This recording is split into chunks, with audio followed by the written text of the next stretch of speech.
Welcome to the Deep Dive. We're glad you could join us today. Yeah, great to be here. We've got some really fascinating source material you shared with us, specifically hymns CI through CX2 from the Rig Veda, ancient stuff. Absolutely. And our goal here, our mission for this deep dive is really to unpack these texts you sent over. Okay. Who are the key figures? What are people actually praying for? And, well, what does it all tell us about what mattered to them thousands of years ago? It feels like a direct line, almost, Fair. peeking into their hopes and fears through these invocations. Exactly. And this particular set of hymns, wow, it covers so much ground. You've got these, mighty warrior gods. Mm-hmm.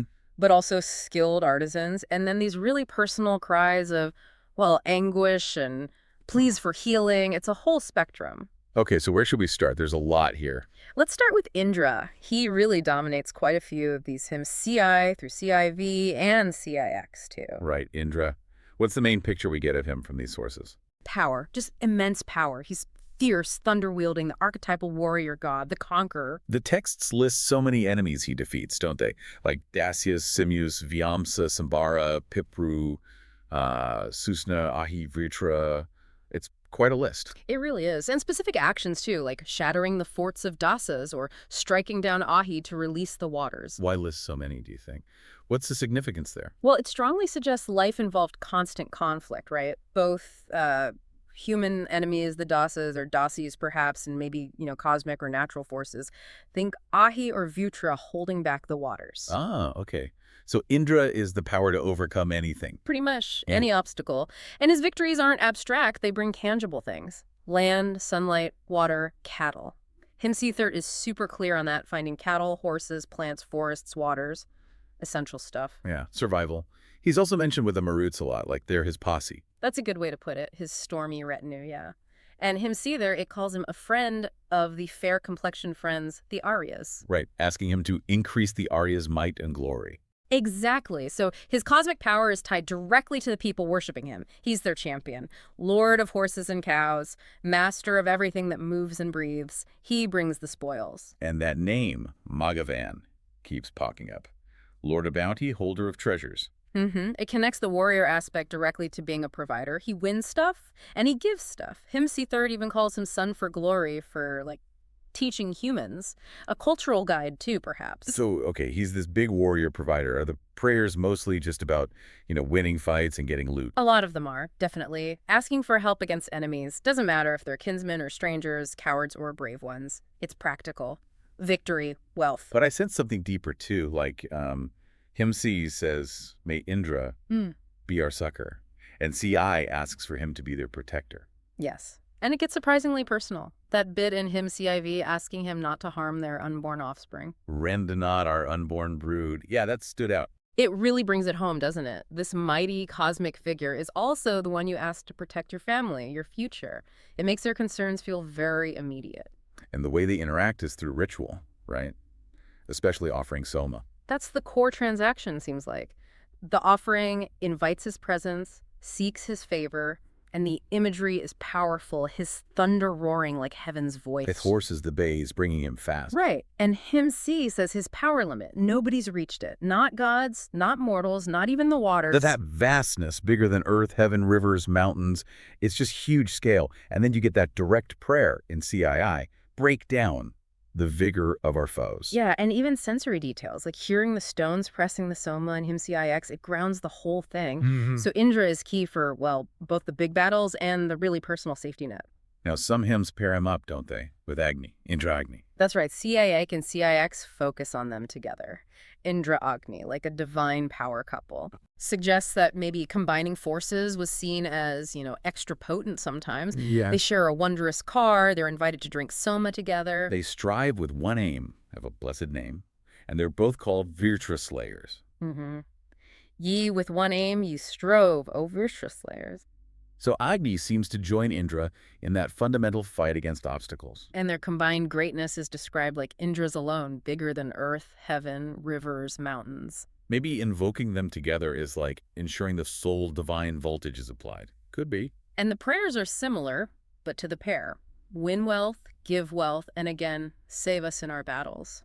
What's really fascinating with Indra Agni, though, is how omnipresent they're described in CE8. They're everywhere, with princes, Brahmins, different tribes, Yadus, Travasas all over the earth and heaven, mountains, herbs, waters. So they're accessible, not stuck in one place. Exactly. And there's that brilliant, very human comparison in CIX. Oh, yeah. Giving wealth more freely than a worthless son-in-law or spouse's brother.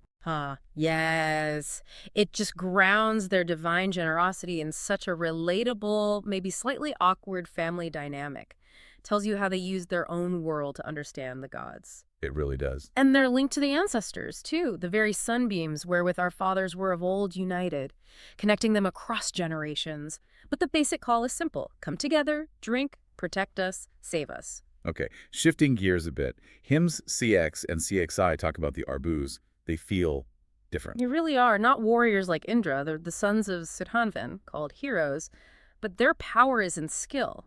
Craftsmanship, transformation, holy work, surpassing skill, that's their domain. And the big story is making one cup into four, right? Measured as toward a field, the single sacrificial chalice. Why was that such a big deal? Seems like it was the act. Such incredible skill, maybe ritual perfection, that it got them immortality from Savitar. It shows that, amazing craft could be a path to the divine, not just fighting or sacrificing in the usual way. Interesting. They also made a car in Indra's horses, the bays. Right, so their skill helps even the warrior gods. But they also did things like making their old parents young again and forming a cow from a skin for its calf. Yeah, made life young again. And fashion for the calf, a mother by its side. These are acts of, creation and restoration, deep transformations. So the prayers to them make sense then, asking for vitality, skill, wisdom, food, kids. Exactly. Practical blessings tied to creating, sustaining, being productive. They're also asked for prosperity for the car, the horse, for battle. Wait for battle, too. Yeah. Make prosperity for us in battle, make people victorious evermore, especially where spoil is won. It suggests that skill, good equipment, preparation that's recognized as vital for winning, too. It's not just about Indra's thunderbolt. Got it. Okay, next we have hymns CV, CVI, CVI. These bring in the Visvedevas, all the gods. That's the idea, yeah. A much wider net. You see Indra, Mitra, Varuna, Agni, the Maruts, Aditi, Adityas, the fathers, goddesses, Pusan, Brihaspati, even Sindhu, the river, earth, heaven, let's call everyone. And the tone, especially in CV, feels really different. That line, mark this my woe, ye earth and heaven, it repeats. It's quite raw, isn't it? The descriptions of suffering cares consuming the singer like a wolf hunting a deer, or like rival wives crushing his ribs. Yeah. Or that image of biting cares devour me, as rats devour the weaver's threads. It's visceral. It shows these hymns weren't just for, big public wins. They were for deep personal pain, too. And there's questioning in there, right? About the moon, lightning, ancient law, truth among the gods, Varuna watching. It feels like someone really struggling. Absolutely. Grappling with suffering and trying to find some kind of order or justice in the cosmos. And it mixes that with these specific kind of obscure myths. Trita Optia, the 5 bulls.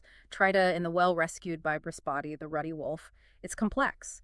Personal pain, cosmic questions, tradition, all woven together. Then CVI and CVA, still calling on many gods, they carry on that theme of rescue from distress, right? Not just battle distress. Yeah, even as a chariot from a difficult ravine, rescue us from all distress. What a great image for needing help. Pulled out of a tight spot. Exactly. They want prosperity, joy, sure, but also just protection, an easy path from Brihaspati. Mentioning Kutsa, calling Indra from a pit, it reinforces that need for divine rescue from really dire personal spots. Okay, one more specific group. Him, Sivchak, the Asvins. They seem very hands-on. Very much so. They're the divine helpers, healers, providers of aid. The hymn keeps saying, come hither unto us with those aids. And the examples are so specific. Rescuing Rebha and Vandana from water or prison, helping Kapha win. Rescuing Antaka from a pit, Buju, with unfailing help. These are life and death rescues. They comfort people in woe, give wealth and happy homes, like to Gashanti. They made a fiery pit friendly for someone, that tree, and guarded others, aided Paravash. But maybe the most striking part is the physical healing. It explicitly says they made the blind and lame to see and walk. Wow. Direct intervention. Right. And other stuff, too, making barren cows give milk, helping wanderers, giving wisdom, even speeding the war cry, so they connect back to communal stuff, too. But their main focus here seems to be that tangible, personal, often healing aid. So looking back across all these hymns you shared, CI to CF2, wow, we've seen such a range. Indra the warrior, Indra Agni the power duo. The Arbuvis, divine craftsmen, the Visvedevas hearing cries of deep suffering, and the Asvins as specific healers and helpers. It really shows the breadth of concerns these people had. The relationship with the divine wasn't just one thing. It was constant invocation, offering soma, relying on them for, well, everything. Everything from winning a war to making sure your baby is born safely, from getting out of a pit to getting your sight back, from wealth to just understanding why you're suffering. The requests are often so concrete: cattle, horses, victory, kids, rescue, healing, skill. But then there are these bigger ideas too, like law and truth. Yeah. And that prayer that ends a lot of them. This prayer of ours may Varuna grant, and Mitra, and Aditi, and Sindhu, earth and heaven. It's like a final wide appeal, isn't it? Asking for a blessing for the keepers of order, the friendly gods, the very earth and sky, covering all the bases. A desire for total harmony and acceptance, maybe. Well, this has been quite the journey through these hymns you provided. It's amazing what you can unpack when you really look closely at sources like these. It really is a direct window, like you said, into what mattered to people so long ago. The figures they looked to, the help they needed. So maybe something for you to think about as you explore these texts further. Just consider that variety we saw, how these ancient people reached out to the divine, not just for the epic stuff, the big battles. But for the incredibly personal things, the aches, the illnesses, the anxieties, the simple hope for a good life, a safe family, enough to eat. This mix of appealing to absolutely immense cosmic power for such, well, intimate and deeply human needs, rescue from drowning, protecting unborn kids, fixing blindness. What does that tell us? That fundamental need for help in every possible form. What does it suggest about the human condition? Then and maybe now too. Definitely something to mull over. Thanks again for sharing these incredible sources for our deep dive today.